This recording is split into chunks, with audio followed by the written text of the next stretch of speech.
Okay, we're still using the part of the coat that was the back of the coat. I am ready to place the outside arm pieces on it. I'm going to do this the same way we did the other ones.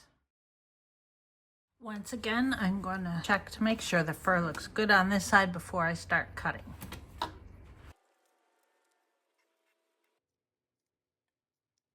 I'm going to trim the seam allowances on these, and then I'm going to set these aside. They're not going to be pinned together because these are both outside arms. The area that I'm going to leave open when I stitch is from here to here.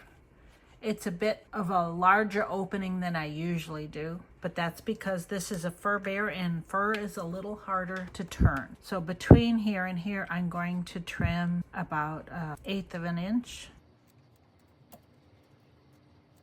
because that's where I will be closing the seam, and I like to have a little bit more trimmed area. And now I'll just do about 1/16 of an inch the rest of the way around. We'll do that to the second arm as well, and then we're just going to set these two aside for now. Now we're going to place the inside arms onto this piece of fur. Double check, we've got the fur going down, and all this fur looks good. Being very careful to not chop the fur, especially here at the end of the inside paw pad, because I want all that fringe to show over the pad itself. I'm going to trim the seam allowances. Again, I'm doing about 1/8 of an inch at the seam opening, and then 1/16 of an inch here. I do not trim the fur from the seam opening where the paw pad is going to be attached. And I'll trim the other one the same way. What I want to do next is get these paw pads cut out and clipped to the inside arms. I'm just going to trim like that. See, I'm about 1/16 of an inch over the felt. I'd rather be a little over than a little under, because the lining is what I want to show. I don't want the felt to show. But the lining is a little fragile, so that's why we have it backed with the felt. Okay, now I need to match them up. So I'm going to turn these with the fur side down. This is the wrong side of the fabric, and in this case, the felt is the wrong side of the paw pad. So we're matching these up like so. And I like, again, I'm sliding the fur to the inside.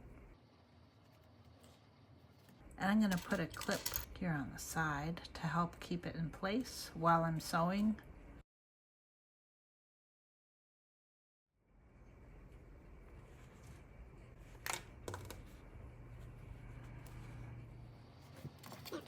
Now these are ready for sewing. We're going to put this aside, and we're going to do the ears next. The reason I'm doing the ears next is because I want to use the fur that we've still got left from the back of the jacket, but there's not enough fur there to do the legs. So we'll just do the ears so that we can finish using up that bit of fur.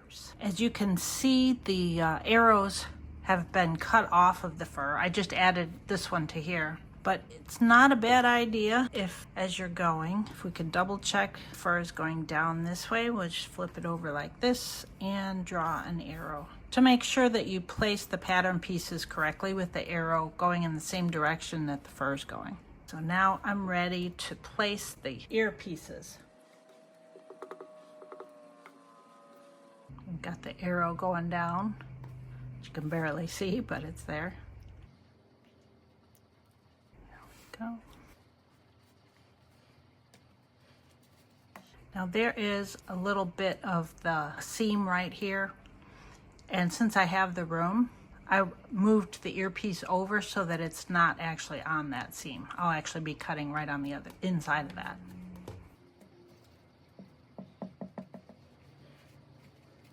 And now we're just gonna double check one more time, and the fur looks good. I'm going to cut out these ears and trim the seam allowances. I'm going to trim the seam allowances on the ears. I'm just going to trim it on the curve and do just 1/16 of an inch. and do the rest of the ears, and then we'll match them up. Okay, I've got the seam allowances trimmed. We're just going to pull the fur off. Now when you are working with real fur, there is more variation on the length of fur within the piece than there is with, say, mohair. And you don't usually notice it very much until you're dealing with the ears. And I'm gonna turn them over so you can see. You see the difference between how long the fur is on the edge of that ear compared to this one. If one of them was long and the others were short, or vice versa, I would try to cut some new ears. But in this case, we have 2 that are long and 2 that are short. So I'm going to match a long and a short up, and the shorter one will be the inside of the ear that's facing us. So just clip these 2 together. Many times we trim the inside of the ear after we've attached it to the bear's head. So if the one side of the ear is shorter, that works. The stitching area of the ear is going to be just on the curved part, but I like to clip at the flat end to help keep it in place while I'm sewing. Remember to tuck the fur to the inside as you clip. Go. Okay, I'm going to set the ears aside, and now we're going to cut out the legs. Now I've chosen the piece of fur that I'm going to use for the legs.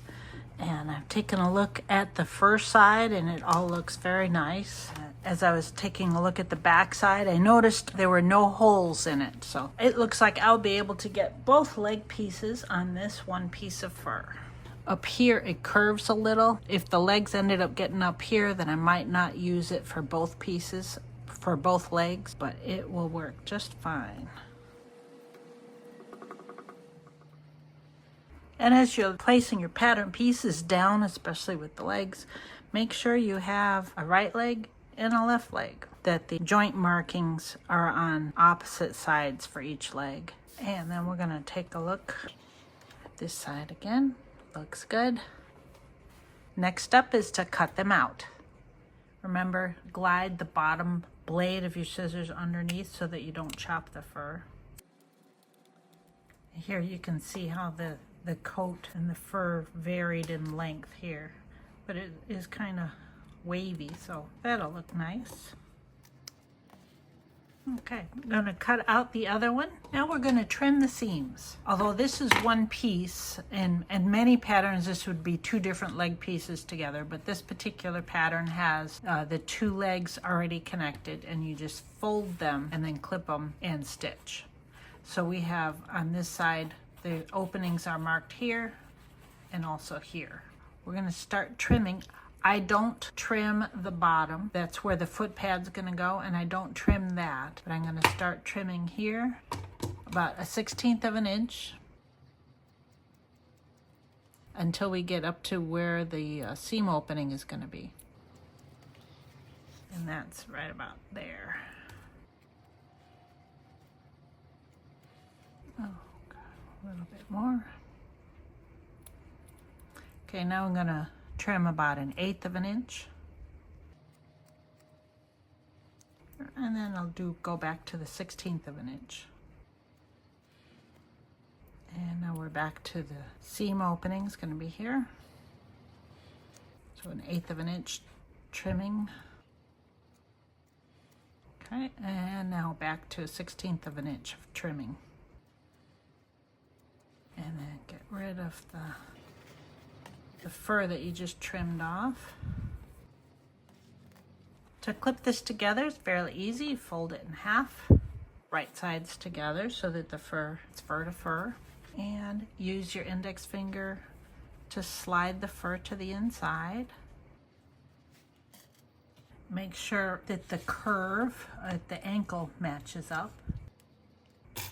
And I'm going to put one clip here, and I'm also going to put a clip right here, because as I'm sewing I'm going to remove that clip and I don't want the pieces to slide. So I'm going to put, there we go. And do that with the other leg as well.